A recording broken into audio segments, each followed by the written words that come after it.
Mes chers frères et sœurs, je voudrais vous inviter à réfléchir ensemble ou à méditer ensemble sur le temps des carèmes. Tout d'abord, le carême est un temps de grâce. Nous sommes entrés aujourd'hui officiellement dans le temps du carême. Nous avons 40 jours pour nous préparer à la grande fête de Pâques. Le carême est un temps pour nous faire du bien, un temps pour laisser le Seigneur faire du bien à nous. Le Christ veut notre bien, il veut notre bonheur. Il nous accompagnera tout au long de notre marche vers Pâques et lorsqu'il nous appelle à la prière, au jeûne et à l'aumône, c'est pour notre bonheur. Ces trois conseils appartiennent au grand discours de Jésus sur la montagne. Discours solennel qui a commencé par la grande déclaration de béatitude, clé du bonheur promis à ceux qui le suivent. Le carême est un temps de discernement. Discerner ce qui est bon pour toi, ce qui va dans le sens de ton bonheur. Le carême est le temps de faire le point. Qu'est-ce qui me rend heureux? Choisis ceux qui te rendent heureux, vraiment heureux. Choisis à la lumière de la parole du Christ, à la lumière de l'Évangile.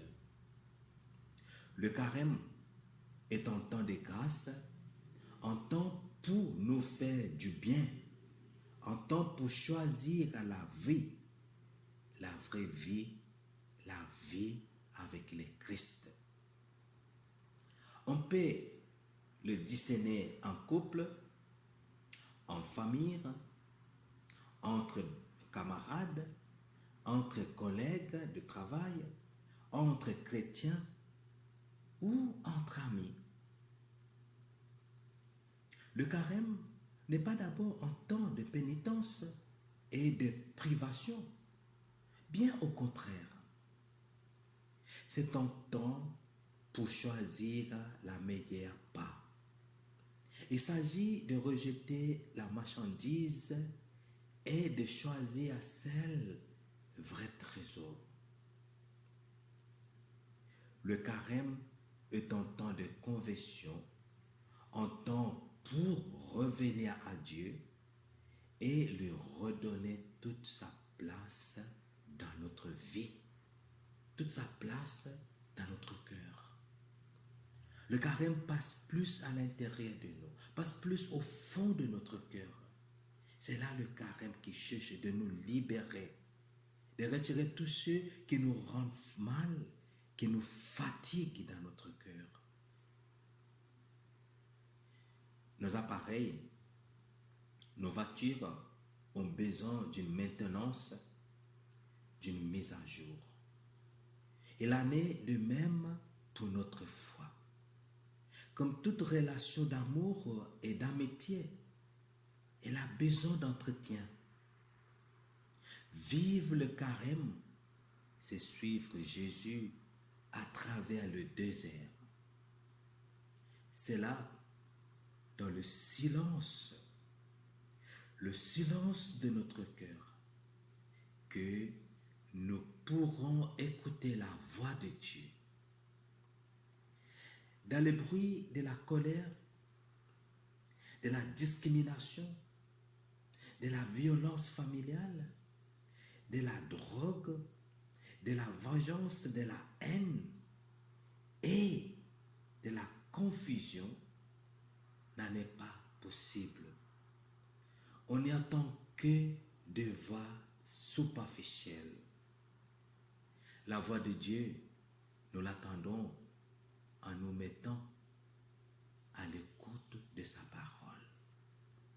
C'est là que nous trouvons les paroles de la vie éternelle.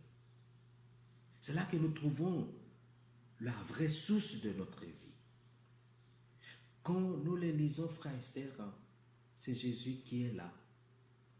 C'est lui qui nous parle.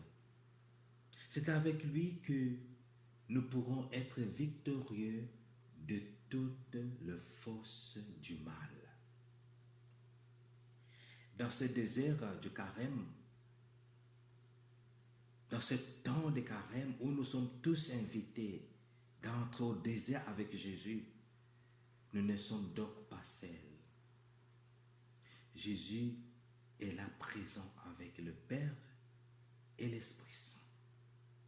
Comme pour Jésus, frères et sœurs, c'est le même Esprit Saint qui nous guide sur le chemin du carême. Il nous aide à renoncer à Satan qui ne cesse de nous pousser au mal. Il nous aide à renoncer le Satan qui ne cesse de nous séduire et pour nous faire tomber. Le carême, c'est d'abord un temps de libération. C'est un temps de libération intérieure. C'est un temps de changement. Le temps sont accomplis, le règne de Dieu est tout proche. Convertissez-vous